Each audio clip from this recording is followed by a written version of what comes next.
Hari kedua difungsikan sebagai ruang isolasi mandiri, Tower 4 Rumah Sakit Darurat COVID-19 Wisma Atlet Kemayoran telah diisi 220 pasien COVID-19 tanpa gejala. Sejumlah ambulans juga terlihat memasuki Rumah Sakit Darurat COVID-19 Wisma Atlet Kemayoran Jakarta ini pada Selasa pagi, pemirsa. Ambulans tersebut melintasi pos 6 yang merupakan jalur khusus ambulans dan juga pasien. Aparat TNI Polri juga langsung melakukan pengecekan dokumen sebelum ambulans masuk ke area Rumah Sakit Darurat COVID-19 ini. Sebanyak 4 tower Wisma Atlet sudah difungsikan untuk menangani pasien COVID-19. Tower 6 dan 7 untuk pasien gejala ringan hingga sedang, dan tower 4 serta 5 untuk pasien corona tanpa gejala.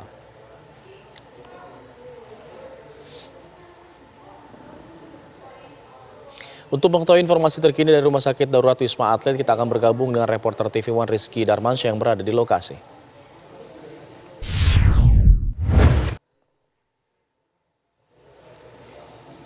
Rizky, bagaimana perkembangan hingga siang hari ini? Apakah jumlahnya masih 220 atau sudah bertambah begitu untuk pasien yang berada di tower baru ini?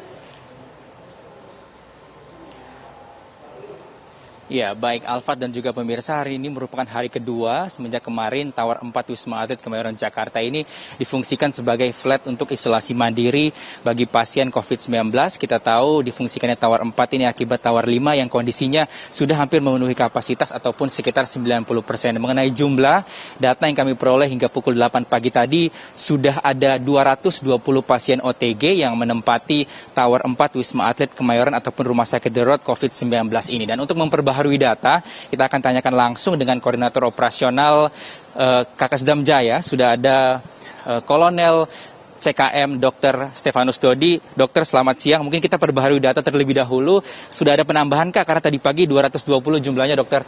Ya, untuk Tower 4 sebagai flat isolasi mandiri sudah ada penambahan sekarang menjadi 238. Di mana tadi pagi 220. Jadi ada penambahan sekitar 28 pasien untuk sampai siang hari ini, Tower 4. Ya. Baik, dokter, ini jumlah penambahan ini dari pasien barukah? Apa memang ada pasien yang dipindahkan dari Tower 5? Ini memang pasien baru dari rujukan dari puskesmas dari luar. Kalau yang perpindahan dari Tower kemarin sudah dari Tower 67 ke Tower 5 yang pertama-tama itu. Jadi kalau yang Tower 4 ini sudah dari rujukan dari luar semua.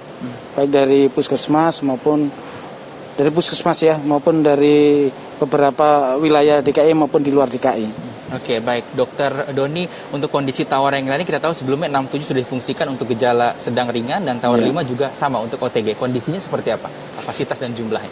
Untuk Tower 67 sebagai Rumah Sakit Darurat Wisma Atlet memang sekarang sudah 92% dari kapasitas yang memang disiapkan, dan tentunya ini memang sudah idealnya. Kita tahu bahwa memang ideal itu kan 60-85%, ini sudah 91% untuk ringan sedang. Kemudian untuk Tower 4 dan 5 ini memang sebagai isolasi mandiri.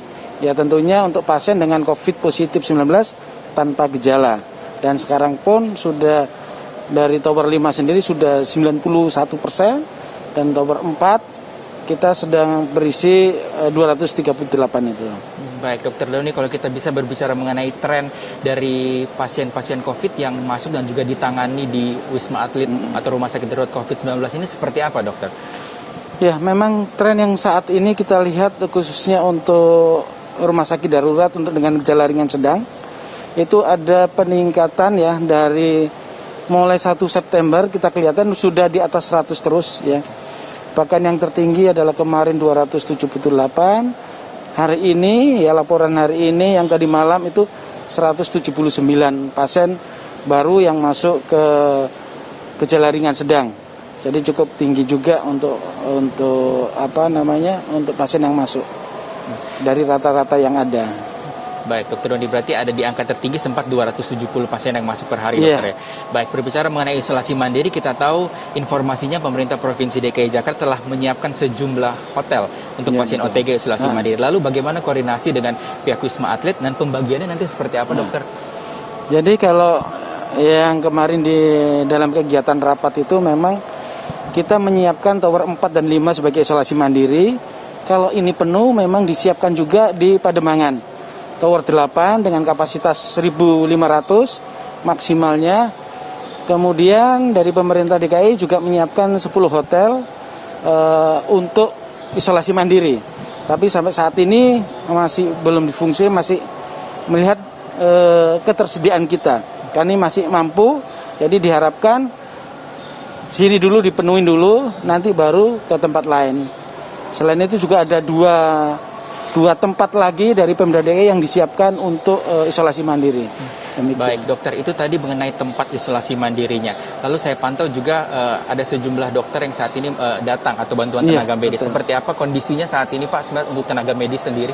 Ya, untuk tenaga ini kaitannya dengan peningkatan pasien dan penambahan tower, tentunya dibutuhkan tenaga medis yang cukup banyak menyesuaikan dengan tempat tower itu sendiri. Saat ini memang yang dibutuhkan keseluruhan 4567 itu kalau idealnya untuk memenuhi pelayanan kita butuh 2600 ya. 2625 untuk tenaga medis nakes ya, tenaga kesehatan yang dibutuhkan. Dan saat ini yang ada 1900 sekian. Dokter yang kurang memang kurang 32, perawat kurang sekitar 529, tetapi kita lihat hari ini yang datang ada dokter 36 datang, dokter umum ya ini ya. Kemudian perawat yang hari ini datang yang dilakukan MCU ini ada sekitar 79. Jadi harapan kita memang bisa terpenuhi secara bertahap. Makanya pelayanan di sini saat ini bukan berarti tidak bisa melaksanakan, tetap bisa kita kerjakan karena memang sesuai dengan kebutuhan tiap lantai. Kan tidak langsung full. Yang saya sampaikan tadi kebutuhan full untuk semua lantai dan semua tower yang ada di sini. Tapi ID dan juga Persatuan Perawat ini terus memberikan kontribusi seperti itu Pak, siap menyediakan tenaga medis dan juga perawat ya Pak? Iya, kita selalu koordinasi dengan PPSDM. SDM mengajukan kebutuhan untuk rekrutmen dilakukan oleh PPSDM. PPSDM bekerja sama dengan ID, dengan PPNI, dan tenaga kesehatan lainnya. Ini selalu kita jalin untuk memudahkan ketersediaan tenaga kesehatan untuk pemenuhan di sini.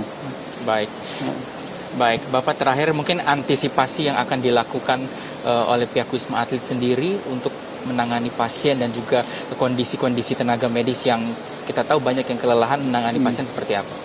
Ya. Tentunya kita buat jadwal sebaik mungkin, ya artinya kita tahu kalau di sini memang kerja kita tahu maksimal tenaga kerja itu kan 40 jam dalam satu minggu, tapi di sini kita secara bertahap kita lakukan tenaga medis ini 1 bulan mereka off diganti yang baru lagi 1 bulan demikian, dengan harapan memang mereka bisa istirahat. Kemudian di dalam pekerjaan pun dibagi dalam 3 shift, 1 shiftnya 8 jam.